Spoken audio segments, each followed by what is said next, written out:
शुरू करते फिर आज का क्लास अपन, है ना। क्या क्या दिया है आज हमको? अध्याय 8 बैंकिंग एंड टैक्सेशन। कल का एक क्लास हो गया है नहीं। दूसरा क्लास है आज प्रश्नावली 1 से रिलेटेड क्वेश्चन नंबर फर्स्ट दिया है। क्वेश्चन नहीं लिखा हूँ, क्वेश्चन बुक से देखेंगे आप लोग, ठीक है। चलो क्या हो जाएगा, प्रश्न पहला अपने को क्या दिया हुआ है। उससे पहले थोड़ा सा प्रश्नावली 1 में जो जो क्वेश्चन कल मैं मतलब क्वेश्चन बोल रहा हूँ, जो जो कल मैंने पढ़ाया था उसको एक बार थोड़ा सा रिवाइज करा देता हूँ। कल जो फॉर्मूला मैंने बताया था एक बार थोड़ा सा बता देता हूँ, उसके बाद आगे बढ़ते हैं, ठीक है ना। क्योंकि जो फॉर्मूला भी यूज होगा, ध्यान देंगे कि बैंकिंग के बारे में मैंने कल पढ़ाया था, है ना। जो लोग वीडियो देखेंगे उनको पता होगा, ठीक है। तो बैंकिंग में अपन ने कल 2 प्रकार के खाता देखे थे। कितने प्रकार के खाता देखे थे? 2 प्रकार के खाता देखे थे। बैंक में जब हम लोग जाते हैं तो कितने प्रकार के खाता मिलते हैं हमको? 2 प्रकार का खाता मिलता है। अब 2 प्रकार का कौन कौन सा खाता मिलता है कि नहीं? तो पहला मिलता है आवर्ती जमा खाता। पहले क्या मिलता है जी? आवर्ती जमा खाता। प्रश्न कभी देखेंगे, है ना, इससे रिलेटेड क्वेश्चन बना है, ठीक है। आवर्ती जमा खाता होता है। दूसरा अपने पास होता है सावधि जमा खाता। दूसरा क्या होता है जी? सावधि जमा खाता, ठीक है। ये दोनों के बारे में अपन देखे थे कल, मैंने पूरा डिटेल बताया था। अभी ज्यादा डिटेल नहीं बताऊंगा, थोड़ा थोड़ा देख लो। आवर्ती जमा खाता और सावधि जमा खाता में, है नहीं। तो आवर्ती जमा खाता में क्या करते हैं? ब्याज की गणना करते हैं। ब्याज की गणना करते हैं। अब ये ब्याज की गणना कैसे होता है? ब्याज की गणना कैसे होता है? तो इसके लिए एक फॉर्मूला बना था जो कल मैंने बताया था। अपन लिखते हैं ब्याज बराबर, क्या लिखते हैं? ब्याज बराबर। कल मैंने ये फॉर्मूला बोल सकते हैं याद भी करवाया था, जो लोग आए थे उनको पता होगा, है कि नहीं। तो ब्याज बराबर अपने पास हो जाएगा फॉर्मूला P गुणा R बटे 100 गुणा 1/12, और ये हो जाएगा n+1/2।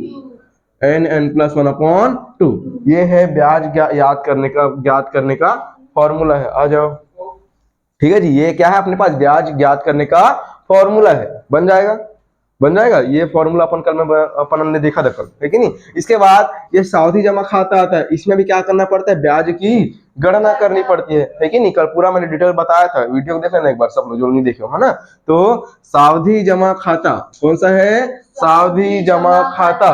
तो सावधि जमा खाता में इसमें सीधा सीधा निकलता है मिश्र धन। क्या निकलता है? मिश्र धन, जिसको अमाउंट बोलते हैं। सबको मिला के अंतिम में जो पैसा दिया जाएगा उसको बोलेंगे मिश्र धन। क्या बोलेंगे? मिश्र धन। बैंक में जब पैसा जमा करेंगे तो बैंक वाला जो हम पैसा जमा किए हैं उसको देगा, और साथ ही साथ जो ब्याज का पैसा है, इसका पैसा है ब्याज का, तो मूलधन प्लस ब्याज दोनों को जोड़ के जब वो पैसा रिटर्न करेगा उसको अपन क्या बोलेंगे? मिश्र धन। क्या बोलेंगे? मिश्र धन। कल इस पर अपन ने चर्चा किया था, पूरा डिटेल मैंने बताया था, हर चीज क्या होता है, कैसे होता है, कब मिलेगा, क्यों मिलेगा, है ना, सब चीज मैंने बताया था, ठीक है। तो मिश्र धन निकालने का फॉर्मूला होता है P गुणा 1 धन R बटे 100 पूरे की पावर n, पूरे की पावर n। ये फॉर्मूला बनता है। आ जाओ आ जाओ आ जाओ, है ना। A बराबर P गुणा 1 धन R बटे 100 पूरे की पावर n। ये अपने पास फॉर्मूला बनेगा, ठीक है। ये दोनों फॉर्मूला हमको याद होना चाहिए। अब पता कैसे चलेगा कब किसको लगाना है? प्रश्न में कब किसको लगाना है? तो प्रश्न में अगर बोल दिया पैसा आवर्ती जमा खाता में जमा होता है, प्रश्न में क्या बोल दिया जी? पैसा बोल दिया प्रश्न में कि पैसा आवर्ती जमा खाता में जमा होता है, तो उसके लिए ये फॉर्मूला लगा लेना। बन जाएगा, बन जाएगा। कल मैंने बताया था यहाँ पर P क्या है? P क्या है जी? मूलधन। बन जाएगा। P क्या है? मूलधन। उसके बाद R क्या है? दर है। R क्या है? दर। यहाँ पर N आ गया। N क्या है? किस्तों की संख्या बोल देना। मासिक किस्तों की संख्या बोलोगे तब भी सही है कि नहीं? किस्तों की संख्या, किस्तों की संख्या। बन जाएगा ये चीज, किस्तों की संख्या, ठीक बात है, ठीक है। ये हो जाएगा। इसके बाद इधर आ जाओ, यहीं पर अगर बात करें तो A क्या है जी? मिश्र धन। अभी मैंने बताया मिश्र धन क्या होता है। क्या होता है? मूलधन और ब्याज को आपस में जोड़ दे तो क्या मिलेगा? मिश्र धन मिलेगा। क्या मिलेगा? मिश्र धन मिलेगा। वहीं पर अपन क्या देखे थे? P के बारे में देखे थे। P क्या है यहाँ पर? फिर से बोल दो, क्या चीज है? मूलधन है। क्या चीज है? मूलधन है, ठीक है ना। कल ये सब मैंने याद करवाया था, है कि नहीं, कि P क्या है, A क्या है, ठीक है ना। यहीं पर N भी बच गया। N क्या है? यहाँ पर किस्तों की संख्या मत बोलना, यहाँ पर समय बोलना, क्या बोलना, समय, क्या बोलना जी, समय बोलना। बन जाएगा क्योंकि इसमें किस्त भरना नहीं पड़ेगा, ये फिक्स हो जाता है कि नहीं। आर बच गया क्या, आर को भी लिख दो, आर क्या है यहाँ पर, दर है। आ जाओ आ जाओ, ठीक है। तो कल इतना मैंने बताया था, है कि नहीं। और अब देख लेना कि आवर्ती जमा खाता में पैसा जमा कब होता है कि नहीं, और सावधि जमा खाता में पैसा जमा कब होता है, सब डिटेल मैंने कल के डेट में बता दिया है, ठीक है। डे 1 वाला जो वीडियो है कल का डल गया, उसमें देख लेना आप लोग, ठीक है ना। जो लोग नहीं आए थे बारिश के कारण, ठीक है, आज तो नहीं हो रहा है बारिश से चलो, ये दोनों जिनको जो जो ये फॉर्मूला नहीं लिखे हैं लिख लेंगे, ठीक है। और अब फिर से मैं रिपीट कर रहा हूं, आवर्ती जमा खाता किसमें, आवर्ती जमा खाता। प्रश्न में अगर लिखा के दिख गया, क्या दिख गया कि पैसा आवर्ती जमा खाता में जमा होता है, ऐसा लिखा है, तो कौन सा सूत्र लगाएंगे, ये वाला बन जाएगा। अच्छे से देख लो सूत्र को, कल मैं रटवाया था, कल मैं याद करवाया था नहीं करवाया था, करवाया था ना। तो ये वाला लगाएंगे, प्रश्न में लिखा गया, क्या लिखा गया, पैसा सावधि जमा खाता में जमा होता है। कैसे पहचानेंगे, समझ आ रहा है ना, प्रश्न को देख के पहचानना है। प्रश्न में आवर्ती लिखा तो ये लगाओ, प्रश्न में सावधि लिखा तो ये लगाओ। समझ आए कि नहीं, समझ आया, बन जाएगा, है ना। फटाफट नोट करो जल्दी जल्दी, जिनका नोट नहीं हुआ है और नोट हो गया है, नोट करने की जरूरत नहीं है। कल मैंने बोला था कि, क्या बोला था, 10-10 बार क्या करना है, इसको याद करना है, लिख लिख के देखना है। बोला था क्या, 10-10 बार लिख लिख के देखना है, बिना देखे बोला था ना। तो किए हो कि नहीं किए हो, जितना किए हो ना। और मैंने वो भी बोला था 1 से लेकर 30 तक का वर्ग याद होना चाहिए, खासकर 21 का, 23 का, 24 का, 26 का, है नहीं, 11 का, 12 का, 13 का। तो किए हो नहीं किए हो, किए हो ना। चलो अभी पता चल जाएगा कितना किए हो नहीं किए हो, है नहीं। अभी तो प्रश्न में आएगा, सब लाइन से आएगा, तो मैं आप ही लोग से पूछूंगा, मेरे को तो याद ही नहीं है, सही बता रहा हूं। तो आप लोग बताना याद किए हो तो, ठीक है, बन जाएगा, ठीक है। चलो फिर, तो इतना नोट हो गया तो साफ करें बोर्ड को, जल्दी करो नोट भाई।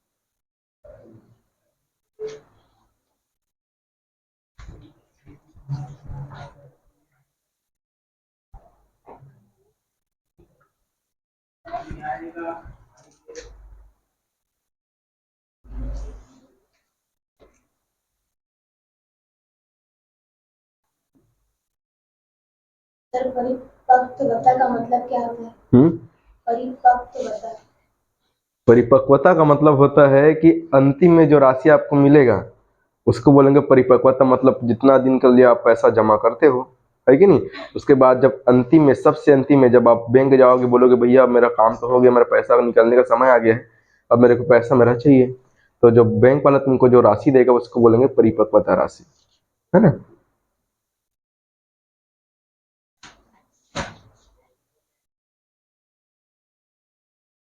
नोट हुआ सबसे,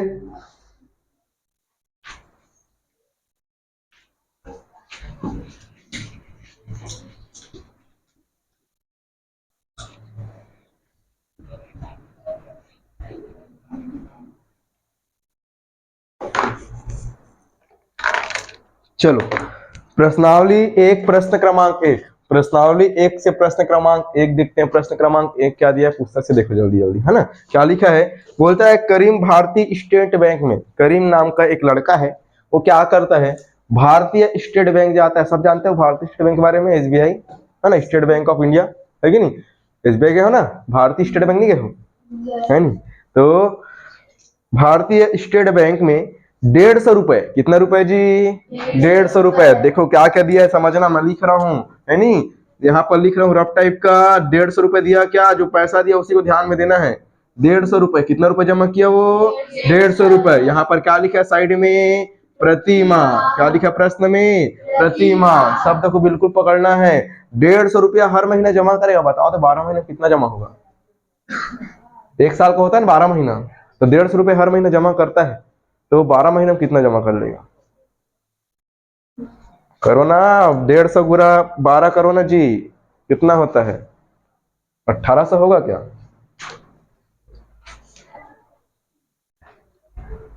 अरे कैसे कर रहे हो जी? ये देखो, आ जाओ आ जाओ।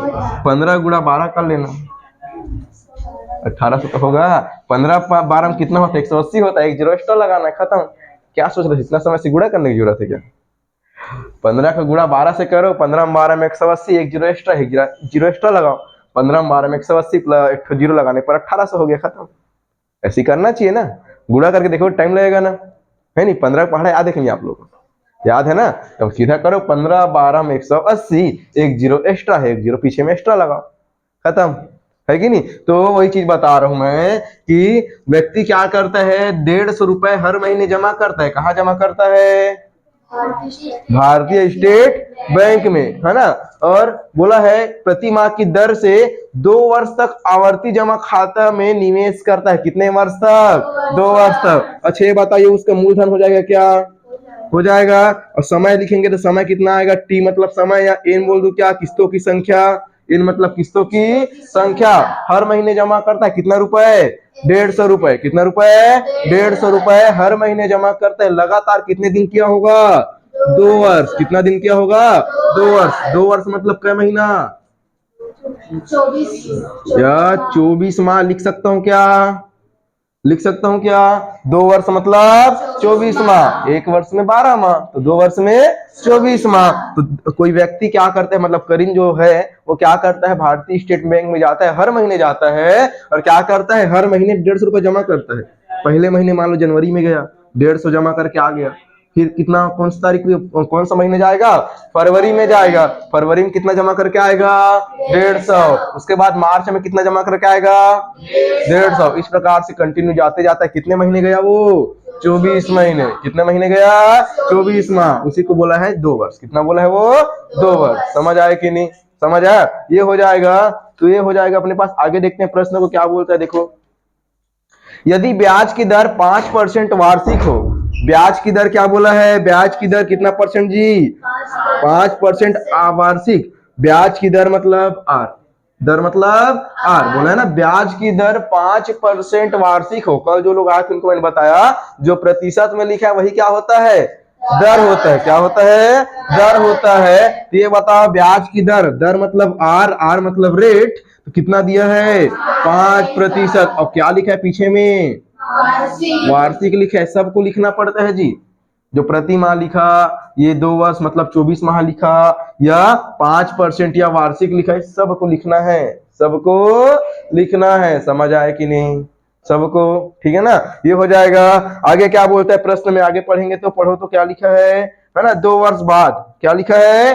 2 वर्ष बाद कितनी धनराशि बैंक द्वारा भुगतान की जाएगी? तो देखो, ब्याज सहित पैसा मिलेगा नहीं मिलेगा?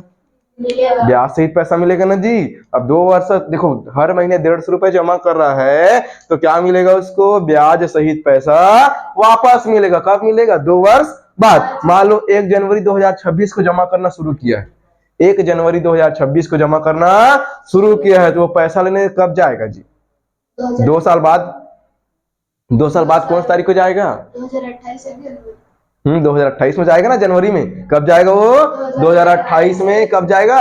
जनवरी में जाएगा। समझ आ रहा है कि नहीं? 2 साल तक वो जमा करेगा लगातार। पहली बात तो 150 रुपए जमा करेगा, तो पहले साल में कितना जमा हुआ था? 1800। उसके बाद फिर अगले साल में कितना जमा होगा? 1800। टोटल कितना जमा हो गया? 3600। ठीक है, 3600 जमा हो गया, प्लस उसका ब्याज भी मिलेगा। क्या मिलेगा? ब्याज। उसी ब्याज की गणना करना है, फिर दोनों को आपस में जोड़ देंगे, टोटल कितना पैसा मिलेगा, अर्थात परिपक्वता राशि बोलते हैं। क्या बोलते हैं? परिपक्वता राशि। वो हमको पता चल जाए कितना उसको बैंक वापस करेगा। समझ आए कि नहीं? ठीक है, इस प्रकार से है। तो देखो, इसी चीज को मैं ऊपर में लिखूंगा। ठीक है, जो जो प्रश्न में दिया था ना उसको लिखेंगे। सबसे पहले क्या लिखेंगे? दिया है। क्या लिखेंगे? दिया है। क्या दिया हमको? करीम द्वारा जमा की गई राशि या मूलधन। करीम द्वारा जमा, प्रति माह जमा की गई राशि, या उसी को बोलते हैं, क्या लिखेंगे? मूलधन। क्या लिखेंगे? वही मूलधन होगा ना जी, जो करीम हर महीने जमा कर रहा है। 150 रुपए जमा कर रहा है। क्या प्रश्न में बोला क्या है? 150 रुपए क्या करता है वो? जमा करता है। एक लाइन पढ़ो प्रश्न में, आवर्ती जमा खाता में जमा करता है लिखा है। देखो प्रश्न में लिखा है क्या? आवर्ती जमा खाता में निवेश करता लिखा है। निवेश मतलब जमा करना, निवेश मतलब जमा करना। तो आवर्ती जमा खींच लिखा है ना, पेपर में दिखेगा फट से वो लड़की, वो वाला जो लाइन रहे उसको लाइन खींच देना ताकि दिमाग में रहे। है कि नहीं, कौन सा सूत्र लगाना है करके रहेगा ना कि दोनों क्वेश्चन हो सकता है मिक्सिंग हो जाए। इसके बाद जस्ट 5 क्वेश्चन 6 क्वेश्चन बाद सावधि वाला क्वेश्चन है कि नहीं। तो यहाँ पर आप लोग टिक कर लिए रहोगे तो मैं तुमको पता चल जाएगा, क्या पता चलेगा कि आवर्ती लिखा है, आवर्ती लिखा है मतलब P गुणा R बटे 100 लगाना है। समझ आए कि नहीं, है नहीं। तो ऐसे याद रखना है तो हो जाएगा अपने पास दिया है, तो क्या दिया है, मूलधन या करीम द्वारा जमा की गई राशि, करीम द्वारा जमा की गई राशि जिसको मूलधन हम लोग बोल देते हैं। तो मूलधन P का मान कितना हो जाएगा 150 रुपए। और कितने महीना, प्रति माह। क्या लिखेंगे उसको, प्रति माह। 150 रुपया प्रति माह जमा करता है। एवं यहीं पर बोलो तो अब देखो 150 रुपए जमा कर दिया हर महीने, और दर की आलिक क्या दिया है, दर को लिख देते हैं पहले, है ना। तो यहाँ पर ब्याज की दर कितना रहेगा, दर मतलब R कितना हो जाएगा 5% वार्षिक। कोई दिक्कत थोड़ी होगा, नहीं होगा ना, 5% वार्षिक। यहीं पर अगर बात कर दे समय का, इसका बात कर दे जी समय का, समय मतलब बोल सकते हैं किस्तों की संख्या लिख दूं क्या इसको, समय की जगह पर किस्तों की संख्या लिख दूं क्या, क्योंकि किस्तों की संख्या के नाम से बताया था क्या इसको, है ना। किस्तों की संख्या कितनी संख्या में जमा करेगा बोलो कितने किस्त जमा करेंगे, एक महीने में एक किस्त, एक महीने में एक किस्त, हर महीने 150 जमा करता है। कितने महीने तक करेगा 24 महीना। 2 वर्ष को नहीं देखना है ना, 2 वर्ष मतलब उसको लिख लेना साइड में बड़ा, या 24 माह। इसका मतलब समझते हैं, तिरछा लाइन का मतलब या, तिरछा लाइन का मतलब या मतलब बोलेंगे या तो 2 वर्ष या उसी को बोलेंगे 24 माह, उसे क्या बोलेंगे 24 माह। तो ये क्वेश्चन में एक बस क्या बोलते हैं, थोड़ी सी दिक्कत होगा, ये जहां 2 वर्ष लिखा रहेगा या 1.5 वर्ष लिखा रहेगा उसको महीना में काउंट करना, इसमें काउंट करना है महीना में। भूलोगे थोड़ी, नहीं भूलोगे ना। देख लो यहाँ पर 2 लिख दिए मतलब आंसर गलत आएगा, आंसर क्या आएगा गलत। इसका मतलब 2 महीने का काउंट करोगे आप लोग, 24 महीने का काउंट नहीं करोगे, क्योंकि मैंने शुरू में ही बता दिया है कि इसमें महीने महीने पैसा जमा होता है। बताया था क्या, इसमें हर महीने पैसा जमा होता है, बताया था ना, स्टार्टिंग में ही बताया था। तो उसके हिसाब से अगर बात करें किस्तों की संख्या तो बोलेंगे 24। कितना हो जाएगा जी 24। 24 कहां से है समझ आया क्या, है ना। किसका मान है जी एन का मान, किसका मान है एन का मान। तो लिखेंगे 24 माह, 2 वर्ष, या इसी को 2 वर्ष भी लिख सकते हो, 2 वर्ष, या उसी को लिख लेना 24 माह। क्या लिख लेना 24 माह। लेकिन प्रश्न बनाओगे 2 का प्रयोग नहीं करना है, 24 का प्रयोग करना है। समझ आ रहा है, 2 का करोगे तो 2 माह का निकलेगा, कितने महीने का निकलेगा 2 महीने का। समझ आया कि नहीं है चीज सबको, सबको पक्का ना, बोलोगे थोड़ी, क्योंकि उसमें अलग है, सावधि में अलग है, इसमें अलग है। यही दिक्कत है दोनों में, दोनों में यही दिक्कत है दोनों प्रश्नों में ना। तो इसको ध्यान से समझेंगे, याद रखेंगे कि किस्तों की संख्या साल में दिया रहेगा, हमेशा किस में दिया रहेगा, वो साल में। उसको किस में कन्वर्ट करना है, महीने में। अब कैसे कन्वर्ट करना है सबको पता है ना, एक साल में 12 महीना होता है यार, सब जानते हैं। जनवरी फरवरी सब जानते हो ना, नहीं जानते हो, ऐसा तो नहीं है कि चैत बैसाख वाला गिने कहा था, कहा था चैत बैसाख वाला नहीं कहा था ना, आषाढ़ सावन तो करने नहीं है, नहीं करना है ना। एमा क्या करना है, जनवरी फरवरी करना है। 12 महीना बोल मतलब एक साल बोल दिस, एक साल बोलिस मतलब 12 महीना, और 2 साल बोलिस मतलब 24 माह, और 4 साल बोलिस मतलब 48 माह, 36 माह नहीं ना, 48 माह। कितने महीना 48 महीना। भूलोगे थोड़ी, नहीं भूलोगे ना। तो वहां पर एन का मान कितना लोगे 4 साल के लिए 48, 4 साल वाला भी प्रश्न होगा अभी, तो उसमें क्या लेना है एन का मान 48। समझ आया कि नहीं, समझ आया ना। इसको मिटा दूं अब, है ना। एक चीज लिखना भूल रहे हैं, थोड़ा सा लिख देते हैं उसको भी। देखो क्या छूट गया, पी लिखा गया, आर लिखा गया, ठीक सब लिखा गया ना, ठीक लिखा गया सब जी। साफ करें, सब लिखा गया ना, ठीक चलो साफ करो। अब हमको पता है करीम किसमें पैसा जमा करता है जी, कौन सा खाता वाला में, है ना। अब तुम लोग बैंक वाले हो, बैंक वाले को बता दिया हो, तुम लोग बैंक वाले हो ना, नहीं हो बैंक वाले, तुम लोग बैंक वाले हो। करीम तुम लोग के पास आया, बोला ऐसे ऐसे बात है, 150 रुपया है, हर महीना जमा करना है, कैसे करिए, है ना। पूछिए ना, आवर्ती में करना है सावधि में की है कि नहीं। अब आवर्ती में करना है कदीस का, कौन है करीमा, कौन है करीमा बोली ना जी, आवर्ती में करना है कि जी। तो क्या करना है फिर, सूत्र लगाना है, क्या कर बोले बताया पढ़ी ना कि 2 साल आवर्ती मतलब करीम बोल दी कि 2 साल तक जमा करना है, मतलब है ना। तो जब करीम बोल दी कि 2 साल तक मतलब आवर्ती जमा खाता में पैसा ला जमा करना है, ऐसे बोली ना वहां। तो तू मन का बोलिया, बोला पूछबे करी कि 2 साल बाद मतलब कितना रुपया वापस में लिखी के, नहीं पूछी तू मन करा, पूछी ना। तो वो तुमन बता कि पहली बात तो तुला 5% दर में मिल ही, मतलब समझ जा पैसा क्या परसेंट में 5% में मिल ही, 150 रुपए के हिसाब से हर महीने 150 रुपए तो जमा हो जाही, है कि नहीं। और अंतिम में कितना रुपया मोला मिली सर के पूछी, क्या बता हिसाब लगाए पढ़ी, क्या करे पढ़ी, हिसाब लगाए बा। तभी जब पुलिस का बोली से था करीम हाँ पैसा किस में जमा करना है जी, आवर्ती जमा खाता है ना, चूंकि आवर्ती जमा खाता खाता में जमा होना है, जमा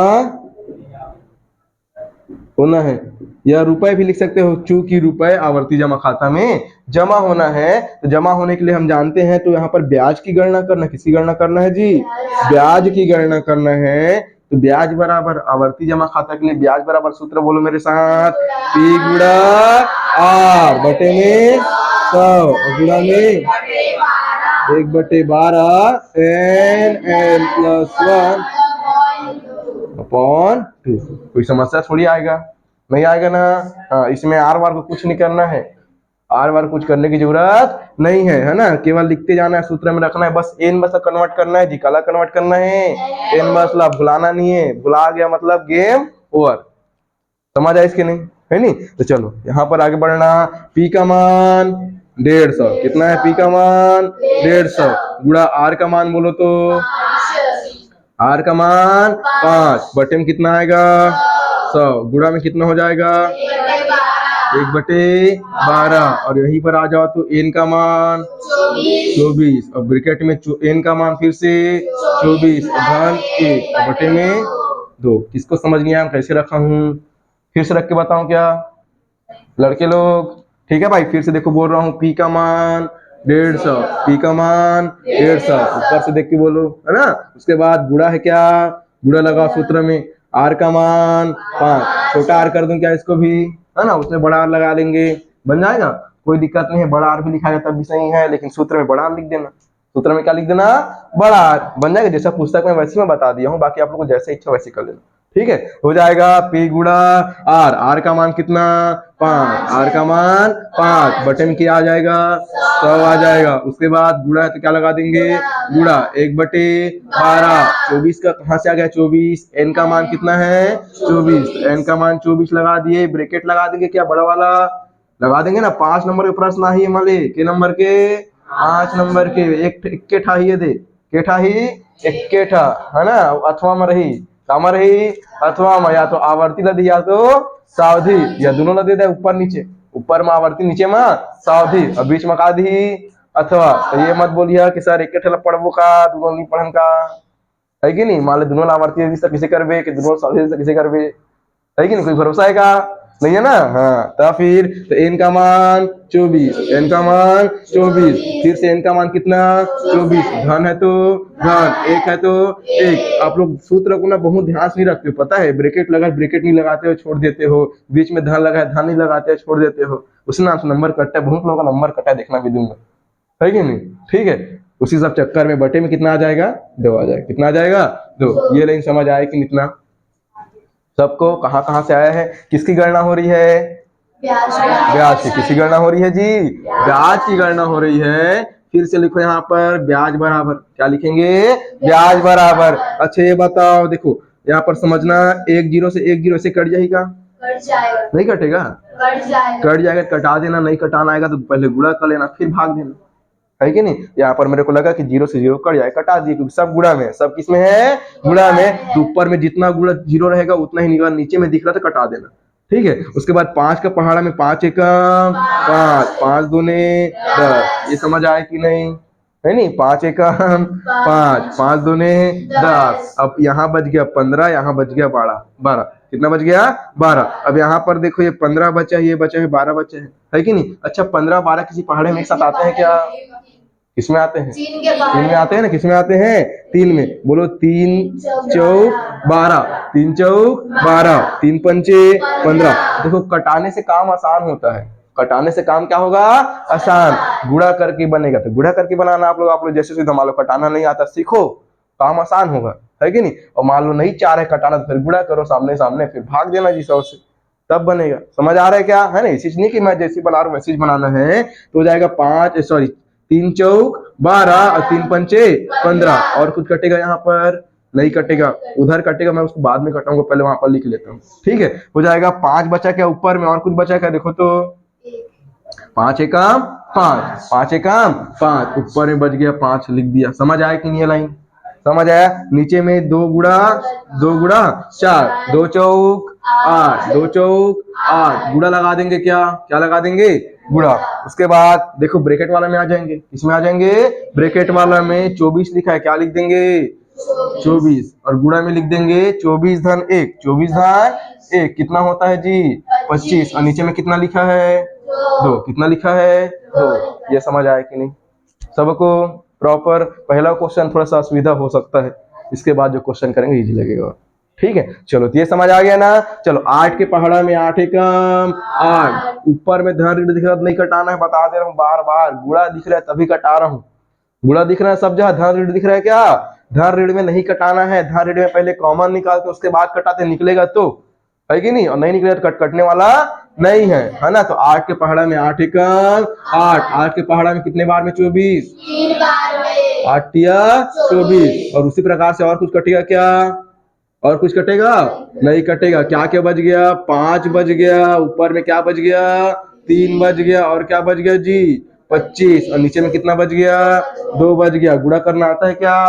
है ना। 25 तिया, अच्छा 25 तिया मत करो, कठिन पड़ेगा। 25 पंचे 125, और 125 तिया कितना?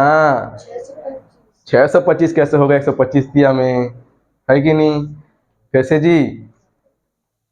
और सरल बताओ, और सरल बताओ, गुणा करेगा है कि नहीं? देखो 5 तिया 15, 5 तिया 15, और पीछे में क्या बच गया? 25, 25 पंचे 125 की 12, है कि नहीं? 25 एकम 25, 25 और 12 37, 375, 375, और 125 तिया भी 375 होता है। ठीक है, बन जाएगा। तो ऐसे कर लेना। तो ऊपर में गुणा करने पर कितना आएगा जी? 25 पंचे 125, 125 पंचे 375, है कि नहीं? और सारा तरीका बताओ। कैसे है ना? 125 दिया कितना होता है? 375। काम करना 125 है, क्या है देखो 125, एक को 3 बार गुणा, 3 से गुणा करना है ना। किससे गुणा करना है? 3 से। तो एक को 3 बार गुणा करने पर कितना मिलेगा? 3। 25 को 3 बार गुणा करने पर कितना मिलेगा? 25 दिया 75। कठिन है क्या? कठिन है नहीं ना। 3 को 1 से गुणा करने पर 3 एकम 3, और 25 का 3 से गुणा करने पर 75। सब में ऐसा नहीं होता है, बता रहा हूँ। सब में मत दोहराते रहना जैसे सर कर दिए, है नहीं। लाइन से जो नियम है उसी से करना। 3 पंचे 15 वाला समझ आ रहे हैं ना, है नहीं? ये सब में नहीं होता है, कुछ कुछ में होता है, तो बता देता हूँ। ठीक है, चलो तो हो जाएगा। ऊपर में कितना आ गया जी? 375। नीचे में 2 बचा था क्या? कितना बचा था? 2। अच्छा, भाग देना आता है क्या? चलो शुरू करो फिर। 2 का पहाड़ा में 2 एकम 2, 3 दिखाते ना जी। 2 एकम 2, है ना। 1 बच जाएगा 17 हो जाएगा, है ना। 2 अट्ठे 16, 2 अट्ठे 16, 1 बची का कितना हो जाए? 15। कितना हो जाए? 15। 2 सत्ते 14, 2 सत्ते 14, 1 बच जाएगा। दशमलव लगा दे बे। अब क्या लगा देना है? दशमलव। कितना हो गया वहा? 10। कितना हो गए? 10। 2 के पहाड़ा कितना बार में? 10 जी। 5 बार में 10। तो इसको लास्ट में क्या लिखना? रुपए। अभी उत्तर नहीं आया है, अभी उत्तर नहीं आया है कि नहीं? तो ये केवल ब्याज निकला। क्या निकला जी? ब्याज। अभी क्या निकल गया? ब्याज। अच्छा ये समझ, मेरे को ये बताओ, 187.5 रुपए मिला, ये तो ब्याज है, समझ आ गया। कितने महीने का ब्याज है? 24 माह का। 24 महीने का ब्याज है। कितने महीने का? 24 महीने का। 24 महीना जो पैसा वो जमा किया था ना, उसको अंतिम में 187 रुपए एक्स्ट्रा देगा। कौन देगा? बैंक वाला। बैंक वाला। पहले कितना दे रहा था? मतलब पहले का मतलब ये है कि उसने टोटल कितना रुपया जमा किया? 150। या ऐसा लिख लेना पहले, परिपक्वता पश्चात राशि। परिपक्वता मतलब जब पूरा कार्यक्रम कंप्लीट हो जाएगा, 24 महीना कंप्लीट हो जाएगा, उसके बाद अंतिम में जब वो व्यक्ति जो पैसा जमा कर रहा है, मतलब करीम, है कि नहीं, पैसा लेने जाएगा बैंक में, तो बैंक वाला क्या बोलेगा? आपका परिपक्वता राशि, आपका परिपक्वता राशि इतना रुपए हो गया, ये लीजिए, ऐसा बोलेगा। बोलेगा नहीं बोलेगा? तो परिपक्वता राशि का मतलब क्या समझे? पूरा कार्यक्रम कंप्लीट होने के बाद जो अंतिम राशि है, जो अंतिम राशि है वही क्या कहलाएगा? परिपक्वता राशि। तो उसको लिखेंगे परिपक्वता पश्चात, परिपक्वता पश्चात राशि। कितना हो जाएगा पहले मेरे को ये बताओ, समझना ब्याज गुणा समझना क्या बता रहा हूँ, है ना। पहली बात तो ये 150 रुपए हर महीना जमा कर रहा था, एक महीना बस किया क्या, कितना महीना किया, 24 महीना, तो गुणा क्या लगा देना, 24। ये समझ आया कि नहीं। अंतिम ये करना है, यही अंतिम उत्तर रहेगा, है ना। 150 रुपया जमा कर रहा था कितने महीने तक, 24 महीने तक। अब प्लस अंतिम में उसको क्या मिल गया, ब्याज। तो ब्याज को क्या गुणा करेंगे क्या जी, जोड़ना पड़ेगा ना, ब्याज को गुणा करेंगे, गुणा करने पर बहुत बड़ा अमाउंट निकलेगा, वो बैंक वाला गरीब हो जाएगा इसके चक्कर में, हो जाएगा ना। गुणा नहीं करना है, जोड़ना है। क्या करना है, जोड़ना है। कितना रुपए जोड़ेंगे, 187.5 रुपए। क्या चीज का जोड़ है, फ्री का, क्या चीज का पैसा हो, ब्याज का। उसको जो 150 रुपए जमा कर रहा था ना हर महीने, उसका 24 महीना में कितना रुपए ब्याज बना था, 187 रुपया 5 पैसा, या 50 पैसा बोलते हैं, क्या बोलते हैं, 50 पैसा बन जाएगा। 50 पैसा बोलते हैं ना। अंतिम में चाहो तो आप लोग एक जीरो और बढ़ा के 50 पैसा बोल दो, क्या बोल दो, 50 पैसा। रुपए में काउंट करेंगे, पैसा में काउंट करेंगे उसको, है ना। तो इतना हो जाएगा। 24 गुणा 15 कितना मिलेगा, अभी तो किए जी। 12 गुणा 15 कितना मिला था, कितना मिला था, 12 गुणा 15 में 180 मिला था, तो उसको डबल करने पर कितना मिलेगा, 36 नहीं मिलेगा। तो कैसे करते हो, भूल जाते हो, अभी मैंने बताया था, है कि नहीं। चलो कोई दिक्कत नहीं, कितना हो जाएगा, 3600, और प्लस कितना हो जाएगा, यहीं पर आगे बोलो तो 187.5 रुपए। आप लोग ना बादाम खाया करो, बहुत जल्दी भूल जाते हो, है नहीं। अभी अभी बताया जस्ट, भूल जाते हो फट से, है कि नहीं। चलो तो हो जाएगा, कितना आएगा बोलो तो जोड़ने पर। अब देखो जोड़ना कैसे है जी, है ना। ये दशमलव वाला दिख रहा है, ये ऐसी दिख रहा है, तो कैसे जोड़ना है, देखो 3600 में जोड़ना है, किसको जोड़ना है, 3600 में किसको जोड़ना है, 187, है ना, दशमलव। इसको मैं लिख सकता हूँ 36.00। 36 के बाद दशमलव, 3600 के बाद दशमलव लगा, चाहे उसके बाद हजार जो लगा, कोई मतलब नहीं, है कि नहीं। उतना ही अमाउंट है। जैसे तुम लोग जाते हो बैंक या अन्य कहीं पर देखना, किसी चीज का बिल मिलता है तो वैसे लिखा रहता है। मान लो 3600 का बिल बना, तो जो मशीन से जो बिल निकलता है ना प्रिंट होके, उसमें देखना ऐसे लिखेगा, मान लो 3600 बिल बना है तो 3600.00 लिखा रहता है, मतलब 3600 रुपया और 0 पैसा, 3600 रुपया और 0 पैसा, मतलब टोटल 3600 रुपया देना है आपको, है कि नहीं। उसी प्रकार से 187 रुपया 50 पैसा है, इसको कैसे लिखेंगे, तो 7 को यहाँ लिखो, 8 को यहाँ लिखो, 1 को यहाँ लिखो, समझ आया। इकाई दहाई सैकड़ा करना पीछे से, दशमलव के पहले से, दशमलव के पहले से, दशमलव जहां पर लगा वहीं पर दशमलव लगाना है, और क्या बोलते हैं उसके बाद दशमलव के अंक को लिखना होता है, कुछ इस प्रकार से, समझ आया। दशमलव को जोड़ने का तरीका समझ आ रहा है क्या सबको, सबको, ठीक है। आगे देखें, है ना, आगे देखेंगे कितना हो जाएगा। 0 में 0 जोड़ो कितना मिलेगा जी, 0। 0 में 5 जोड़ो कितना मिलेगा, 5। दशमलव क्या लिखेंगे, दशमलव। 7 है क्या लिखेंगे, 7। 8 है क्या लिखेंगे, 8। 6 और 1 7, 3 की 3, कितना रुपए हो गया, 37 रुपया, सॉरी 3787 रुपए और कितना पैसे जी, 50 पैसे। अब यहाँ पर पैसे मत लिखना, रुपए लिखना, क्योंकि दशमलव लग गया, मतलब वो पैसा में जाएगा, किसमें जाएगा, वो पैसा में। तो बताओ अंतिम में उसको कितना रुपए देना पड़ेगा, बैंक वाले नहीं बता पाओगे, इतना कितना दोगे बताओ, क्या बताओगे आदमी को, करीम को कितना रुपए दूंगा बोलोगे, करीम को क्या बताओगे आप लोग। 24 महीने बाद जब वो आएगा, 2 साल बाद पैसा को अपना लेने के लिए, क्या कितना रुपए दूंगा करीब बताओगे, 3787.50 पैसा कैसे दोगे, 1 रुपए का सिक्का रखे रहते हो तो कैसे दोगे, चॉकलेट दोगे, तो सोसाइटी में होता है कैसी, चिल्ला नहीं रहता चॉकलेट देते वाला नहीं होता है। हाँ, चलो ये समझ आया क्या सबको, है ना। कितना रुपए अंतिम में देगा बैंक वाला उसको, 3787 रुपए। इसका मतलब क्या समझ आया, उसको 36 रुपए जमा किया था और ब्याज सहित कितना रुपए मिला उसको, 3787 रुपया 50 पैसा। सबको लिखना है प्रॉपर। अब अंतिम में रुपए शब्द लगाना है, नहीं लगाओगे नंबर कटेगा, एक लाइन में बोल रहा हूँ, है कि नहीं। अच्छा मानो बुरा मानो, नहीं लगाओगे नंबर कटेगा। बन जाएगा सबसे, बन जाएगा ना। क्वेश्चन फटाफट नोट करो फिर।